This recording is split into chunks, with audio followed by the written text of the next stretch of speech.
இப்பொழுது கூட ஒரு மாநாட்டிற்கு தான் புறப்பட்டுக் கொண்டிருக்கிறோம்.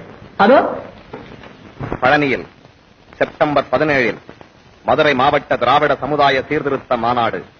அறிஞர் அண்ணா மற்றும் முன்னணி வீரர்களும் கலந்து கொள்வார்கள். அனைவரும் வருக.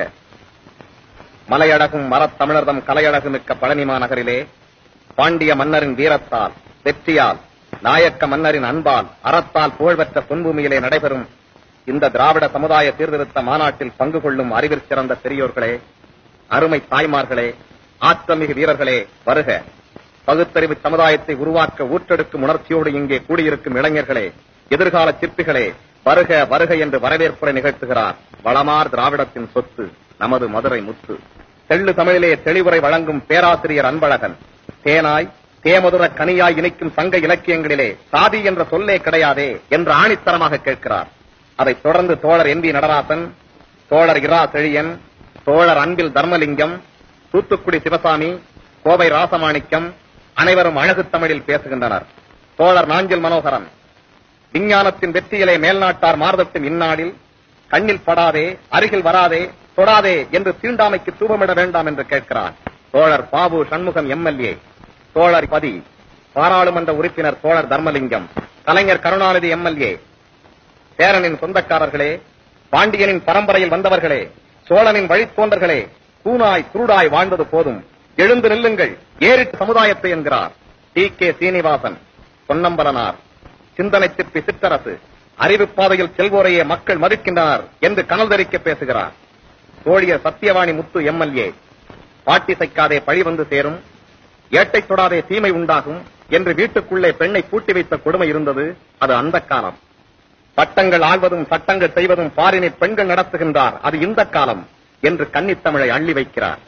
தோழியர்கள் அலமேலு அப்பாத்துறை, ராஜேஸ்வரி சண்முகம், பொற்செல்வி இளமுருகு பெண்குலத்தின் மேன்மையை எடுத்துரைக்கின்றனர்.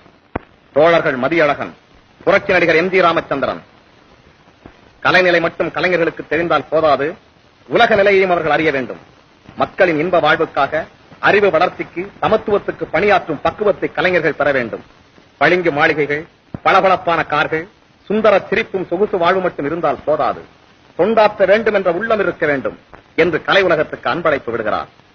நடிப்பிசை புலவர் கே.ஆர். ராமசாமி எம்எல்சி, மக்களுக்கு களிப்பூட்டுவது மட்டுமல்ல, கலை மூலம் அவர்களின் நிலையை, நினைப்பை உயர்த்த முடியும், செப்பனிட்ட சீரான வாழ்வை தர முடியும் என்பதை எடுத்துச் சொல்லுகிறார்.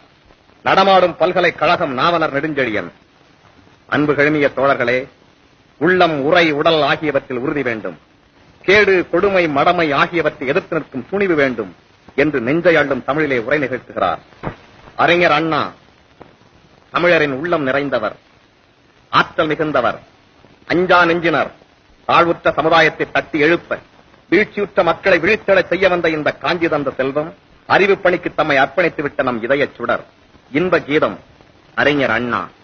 அன்புள்ள தோழர்களே, தாய்மார்களே, சமுதாயத்தை சீர்திருத்த வேண்டிய அவசியத்தை பற்றி பல ஆண்டுகளாகவே நாம் பட்டி தொட்டிகளில் எல்லாம் எடுத்துக் கூறி வருகிறோம். ஜாதி பேதம் கூடாது என்றார் உத்தமர் காந்தியார். ஜாதியே கூடாது என்று வைக்கத்திலே போர் தொடுத்தார். வையகமே வியக்கும் வெற்றி பெற்றார் தலைவர் பெரியார் ராமசாமி அவர்கள். புத்தர் சென்ற வழியிலேதான், உத்தமர் காந்தியார் பட்டிலேதான், பெரியார் ராமசாமி காடு திருத்தி கல்லெடுத்து செப்பனிட்ட சீர்திருத்த பாதையிலேதான் நாமும் செல்லுகிறோம். அவர்களின் லட்சிய கனவை உண்மையாக்கவே உழைக்கிறோம். தொல்லைகள் எவ்வளவு வந்தாலும் சாதி என்ற எண்ணம் நமக்கு இருக்கக்கூடாது. இன்னல்கள் அடுக்கடுக்காய் வந்தாலும் நிலையை மாற்றுவோம், இன்ப சமுதாயம் மலரச் செய்வோம். சிங்க உள்ளம் படைத்த எனது தங்க தம்பிகளே, சாதியற்ற சமுதாயத்தை, சமத்துவம் நிலவும் புதிய சமுதாயத்தை காண